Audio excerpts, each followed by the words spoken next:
Lo que no dice en la lección, como una contribución a la misma. El libro de Marcos, los últimos días, lección 10. Cristo fue enviado a restaurar lo que perdimos en la caída, mediante su sangre, el cual es el fundamento del programa de salvación de Dios. Dice Apocalipsis, y de Jesucristo es testigo fiel el primogénito de los muertos, y el soberano de los reyes de la tierra, al que nos amó y nos lavó de nuestros pecados con su sangre, y nos hizo reyes y sacerdotes para Dios su Padre. A Él sea gloria e imperio por los siglos de los siglos. Amén. Estos dos versículos tienen estrecha relación con Efesios. Dice, maridos, amad a vuestras mujeres, así como Cristo amó a la iglesia, y se entregó a sí mismo por ella. Apocalipsis 1:5. Para santificarla, habiéndola purificado en el lavamiento del agua por la palabra, a fin de presentársela a sí mismo una iglesia gloriosa, que no tuviese mancha ni arruga ni cosa semejante, sino que fuese santa y sin mancha. Apocalipsis 1:6. Aquí nos presenta lo que ha hecho por ella, por su esposa, la iglesia, es decir, lo que ha hecho por cada uno de nosotros, individualmente, por su iglesia. Nosotros somos la iglesia, cada uno de nosotros somos la iglesia. No solo para una experiencia cristiana, sino algo muchísimo mejor, más amplio, una experiencia espiritual. Antes de lo de la viuda dice, en relación a los fariseos, ellos se roban los bienes de las viudas y para disimularlo hacen largas oraciones. Por eso Dios los castigará con más severidad. Luego habla de la viuda. Esto es curioso, porque dice de la viuda, por lo que dio y lo que significaba para ella, la mujer era pobre. No tenía marido que la mantuviera. Quizás un fariseo había tomado sus bienes. Cristo habla de dar, no de devolver. Esta es una gran diferencia por cuanto esta ofrenda es por ella misma.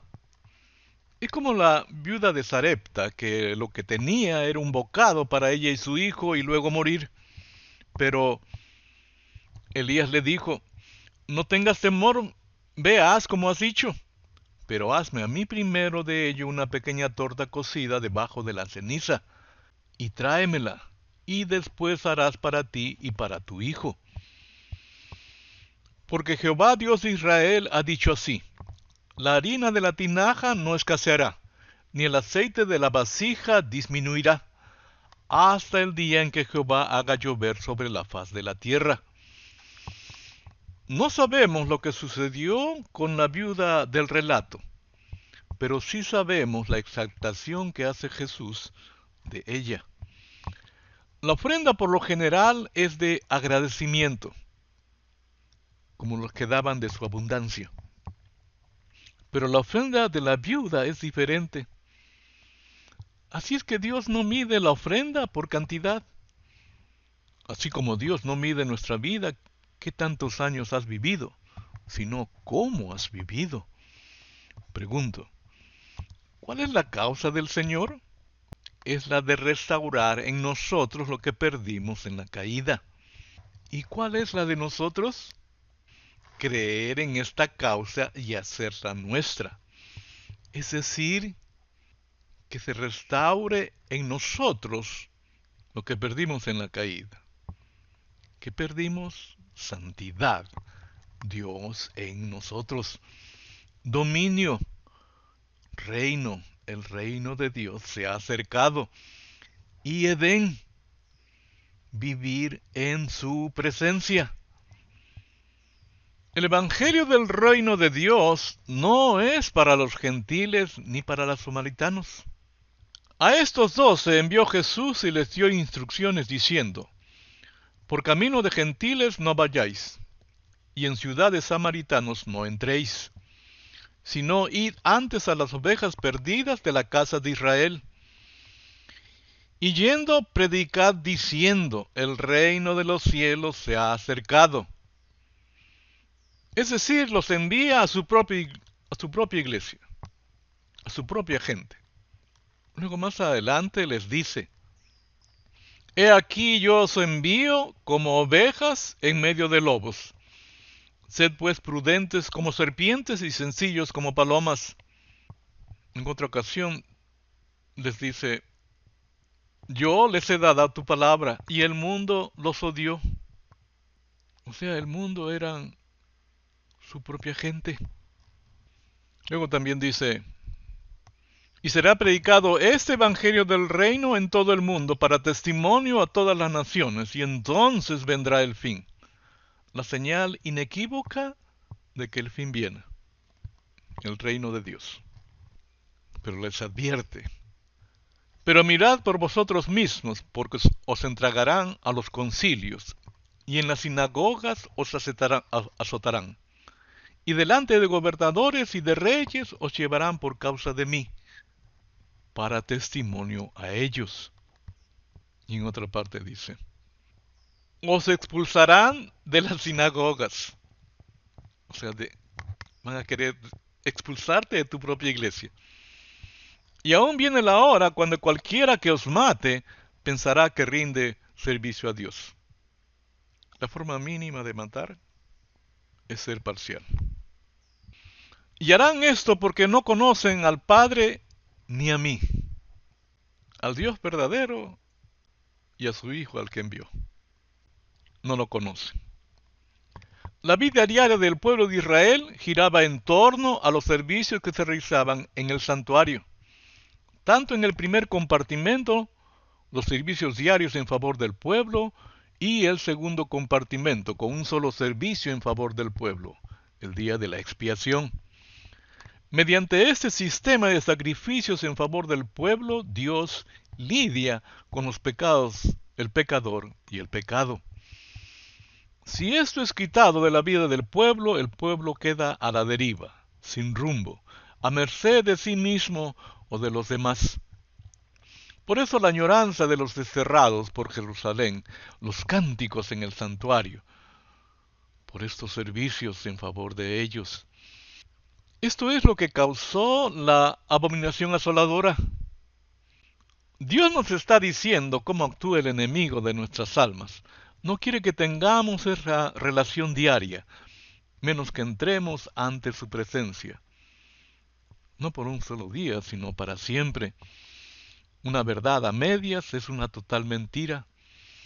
La abominación asoladora persiste en nuestros días, en el lugar santísimo. Esto significa no expiación de los pecados perdonados, y menos que ingresemos ante su presencia, siendo que Cristo como sumo sacerdote ingresó al lugar santísimo celestial en representación nuestra.